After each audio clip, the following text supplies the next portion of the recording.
Nancy Pelosi ने की Taiwan यात्रा।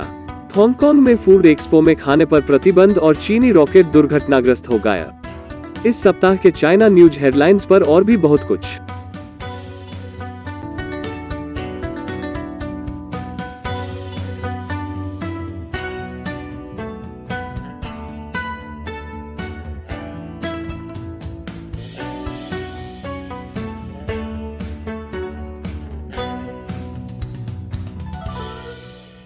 आपका स्वागत है। मैं मैट नाजदा हूं। यह एपिसोड गुप्त द्वारा प्रायोजित है। आप शायद जानते हैं कि कंपनियां आपका व्यक्तिगत डेटा एकत्र कर रही हैं और आपको पता नहीं है कि वे इसके साथ क्या कर रहे हैं। गुप्त उन्हें रोकने में मदद करता है। मैं अंत में और समझाऊंगा। खैर, एक हफ्ते तक सुर्खियों में रहने के बाद इस बात पर चर्चा हो रही है कि अमेरिकी सदन की अध्यक्ष नैन्सी पेलोसी ताइवान जाएंगी या नहीं, और क्या इससे तृतीय विश्व युद्ध शुरू हो जाएगा। उसने यह किया। नैन्सी पेलोसी ताइवान गईं और इसने तृतीय विश्व युद्ध को ट्रिगर नहीं किया, कम से कम जब से मैं इसे रिकॉर्ड कर रहा हूं। चीनी कम्युनिस्ट पार्टी द्वारा समुद्र में कुछ मिसाइलें दागने के बावजूद, जिसके बारे में मैं 1 मिनट में बात करूंगा। लेकिन पहले, नैन्सी पेलोसी ने वास्तव में ताइवान में क्या किया। पेलोसी मंगलवार रात ताइवान में उतरी। ताइपेई 101, ताइवान की सबसे ऊंची इमारत, स्वागत के शब्दों से जगमगा उठी। और चूंकि ताइवान चीन के विपरीत अभिव्यक्ति की स्वतंत्रता के साथ एक संपन्न लोकतंत्र है, पेलोसी का उनके होटल में समर्थकों और प्रदर्शनकारियों दोनों ने स्वागत किया। हालांकि पेलोसी को युद्धपोत कहने का एक प्रयास थोड़ा उल्टा हुआ। बुधवार को स्पीकर पेलोसी ने ताइवान की राष्ट्रपति असाई इंग वेन से मुलाकात की, जिन्होंने उन्हें ग्रैंड कॉर्डन के साथ प्रोपेटियस क्लाउड्स का ऑर्डर दिया, जिसे पेलोसी के ऑफिस में किसी ने जाहिर तौर पर उसके आउटफिट के साथ कलर कोऑर्डिनेटेड किया था। लेकिन असाई के साथ अपनी मुलाकात में पेलोसी का एक मुख्य संदेश था: अमेरिका ताइवान का समर्थन करता है। Today the world faces a choice between democracy and autocracy. America's determination to preserve democracy here in Taiwan and around the world remains ironclad. And now more than ever, America's solidarity with Taiwan is crucial, and that is the message we are bringing here today. और यह एक द्विदलीय संदेश है।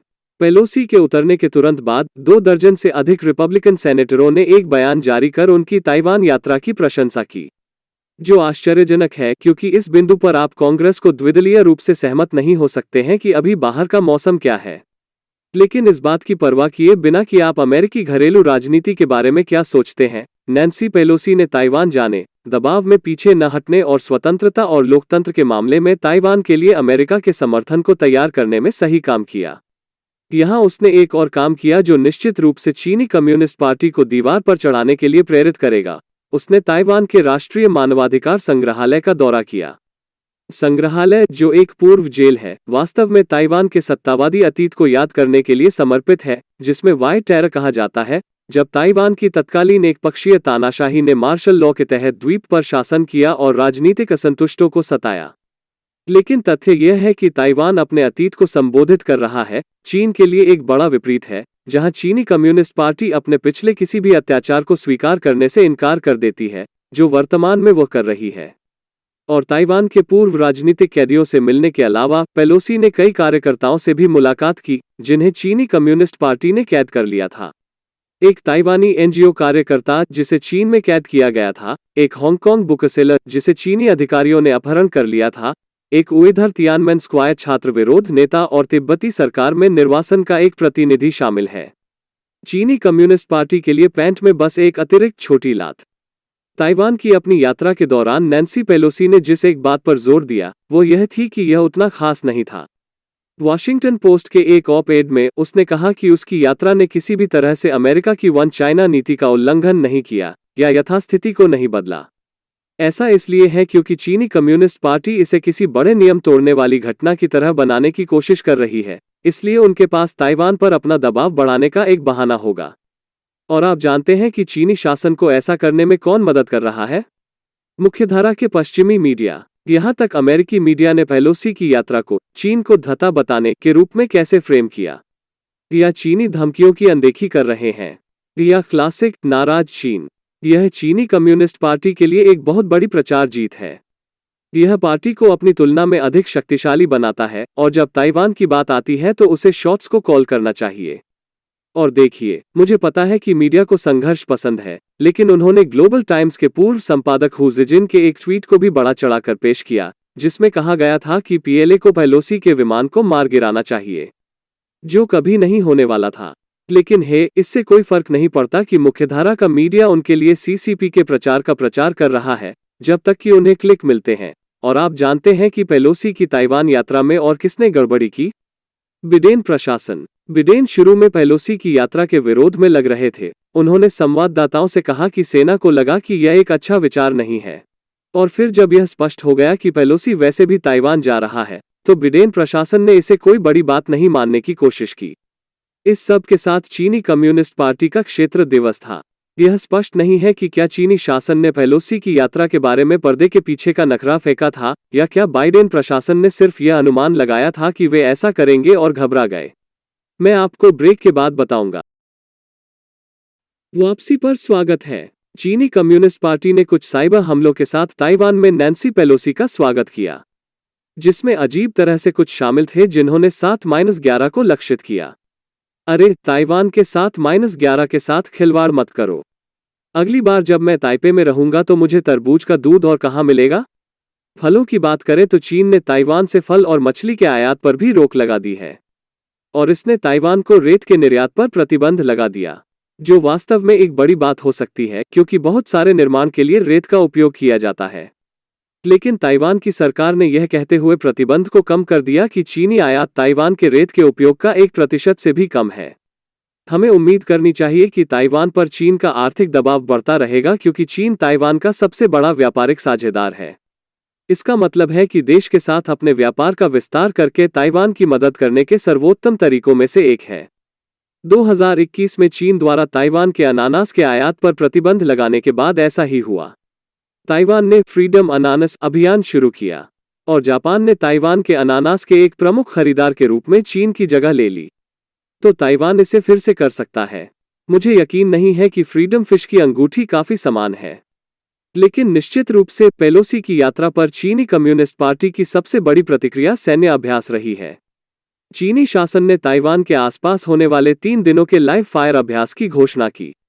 ये उस तरह के अभ्यास नहीं है जिनकी एक सप्ताह में योजना बनाई जा सकती है, इसलिए पीएलए कुछ समय से इसकी तैयारी कर रहा है और वे स्पष्ट रूप से ताइवान के आसपास सैन्य स्थिति को बढ़ाना चाहते हैं। उदाहरण के लिए, ताइवान जलडमरू मध्य में जहाजों और विमानों को मध्य रेखा को पार करने से, और ताइवान के पास के क्षेत्रों में और यहां तक जापान के विशेष आर्थिक क्षेत्र में समुद्र में बैलिस्टिक मिसाइल दागकर, जो पहली बार है। चीनी राज्य द्वारा संचालित मीडिया ने दावा किया कि एक मिसाइल ने ताइवान के ऊपर से उड़ान भरी थी। अगर सच है तो यह एक और वृद्धि है।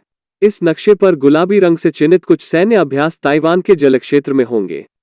एक और वृद्धि, और यही हमें पीएलए से और अधिक देखने के लिए तैयार रहना चाहिए। वे अब ताइवान पर आक्रमण नहीं करने जा रहे हैं, वे वही करने जा रहे हैं जो वे दक्षिण चीन सागर और भारत के साथ सीमा पर कर रहे हैं। सैन्य वृद्धि का एक समूह करने के बहाने के रूप में करने जा रहे हैं, जो उनके ग्रे जोन युद्ध का हिस्सा है। ऐसी चीजें जो युद्ध से कम है, लेकिन यह ताइवान के आसपास बढ़ती चीनी सैन्य उपस्थिति को सामान्य करती है। यही दुनिया को देखने की जरूरत है। वापसी पर स्वागत है। अधिकांश दुनिया के लिए कोविड फिजेट स्पिनरों के रास्ते पर चला गया है। आप अभी भी एक प्राप्त कर सकते हैं, लेकिन अधिकांश लोग इसे केवल एक बुरा सपना समझेंगे। दुर्भाग्य से चीन में लोगों के लिए चीनी कम्युनिस्ट पार्टी अभी भी कोविड में अत्यधिक रुचि रखती है। उन्होंने कोविड-19 का सिर्फ एक मामला मिलने के बाद 1.6 मिलियन लोगों के पूरे शहर को बंद कर दिया। उस शहर को योंगचेंग कहा जाता है और यह यहाँ हेनान प्रांत में है। अधिकारियों ने वहां सभी सार्वजनिक परिवहन और रेस्तरां बंद कर दिए हैं। प्रति परिवार केवल एक व्यक्ति को स्थानीय किराना स्टोर या फार्मेसी में काम चलाने के लिए बाहर जाने की अनुमति है। लेकिन अगर आप बीमार हैं तो किसी फार्मेसी में न जाएं, क्योंकि फार्मेसियों को बुखार या खांसी के इलाज के लिए दवाएं बेचने की अनुमति नहीं है, न ही एंटीवायरस और एंटीबायोटिक दवाएं, क्योंकि अगर आप बीमार महसूस करने जा रहे हैं तो आपको इसे कम्युनिस्ट पार्टी की शर्तों पर करना होगा। हांगकांग की सरकार 2020 से अधिक सत्तावादी हो रही है, जब उन्होंने राष्ट्रीय सुरक्षा कानून लागू किया था, और अपने नवीनतम सत्तावादी कदम में उन्होंने वार्षिक खाद्य एक्सपो में खाने पर प्रतिबंध लगा दिया है। आगंतुकों को भोजन देखने और यहां तक भोजन खरीदने की अनुमति होगी, लेकिन उन्हें कुछ भी खाने या पीने से पहले छोड़ना होगा। यह कोविड के कारण है। हांगकांग ने पिछले कुछ हफ्तों में 3,000 से 4,000 दैनिक संक्रमण देखे हैं। यह अपने सबसे खराब स्पाइक्स के दौरान न्यूयॉर्क शहर के बराबर है। हजारों मामलों के बावजूद हांगकांग कभी भी कई चीनी शहरों की तरह पूरी तरह से बंद नहीं हुआ। लेकिन इसका मतलब यह नहीं है कि हांगकांग के अधिकारियों ने कुछ नहीं किया है। इस साल की शुरुआत में हांगकांग ने शाम 6 बजे के बाद इंडोर डाइनिंग पर कुछ समय के लिए प्रतिबंध लगा दिया, सभी बार और जिम को बंद कर दिया, रेस्तरां की बुकिंग प्रति टेबल 2 तक सीमित कर दी और मास्क पहनने के लिए कड़े नियम बनाए। लेकिन चूंकि हांगकांग इतना महत्वपूर्ण वित्तीय केंद्र है और शायद इसलिए कि अधिकारी विरोध प्रदर्शनों से चिंतित हैं, इसलिए कोविड के प्रति उनकी प्रतिक्रिया बहुत कम प्रतिबंधात्मक रही है। कई हांगकांगर्स को चिंता है कि उनका शहर बाकी मुख्य भूमि चीन की तरह खत्म हो जाएगा। लेकिन लोगों को वास्तव में खुश होना चाहिए, क्योंकि चीजें हमेशा बदतर हो सकती हैं। खाद्य प्रतिबंधों की बात करें तो मुख्य भूमि चीन के सामने एक और खतरा है, आइसक्रीम हत्यारे, चीनी कम्युनिस्ट पार्टी के नए सार्वजनिक दुश्मन।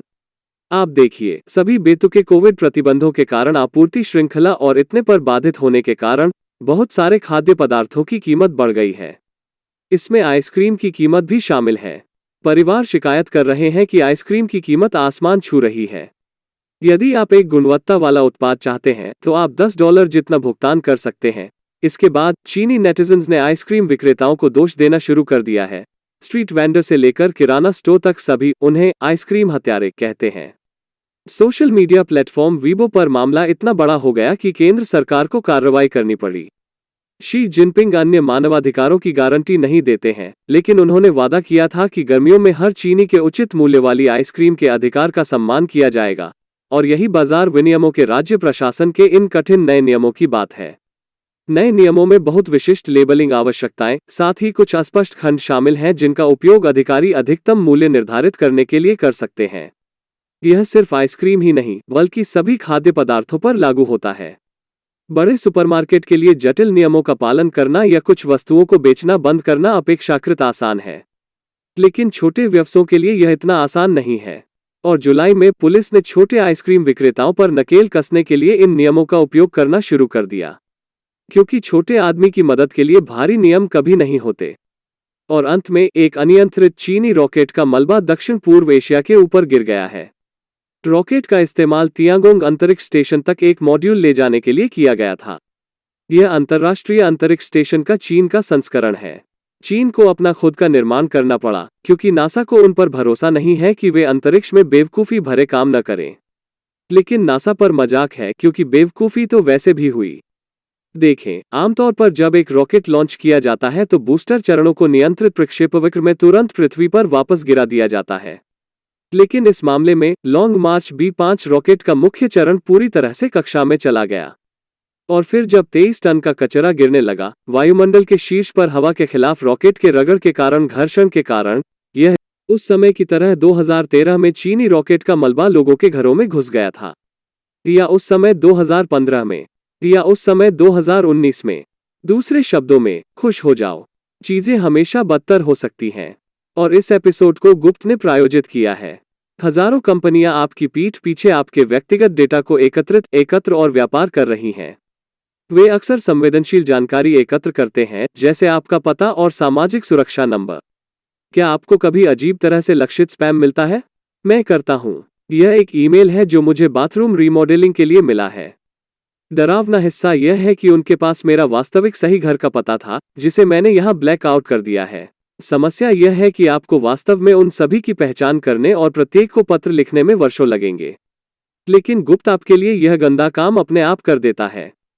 गुप्त आपकी ओर से इन डेटा दलालों तक पहुंचकर आपके व्यक्तिगत डेटा को हटाने का अनुरोध करके और उनकी आपत्तियों से निपटने के द्वारा आपकी गोपनीयता की रक्षा करने में आपकी सहायता करता है।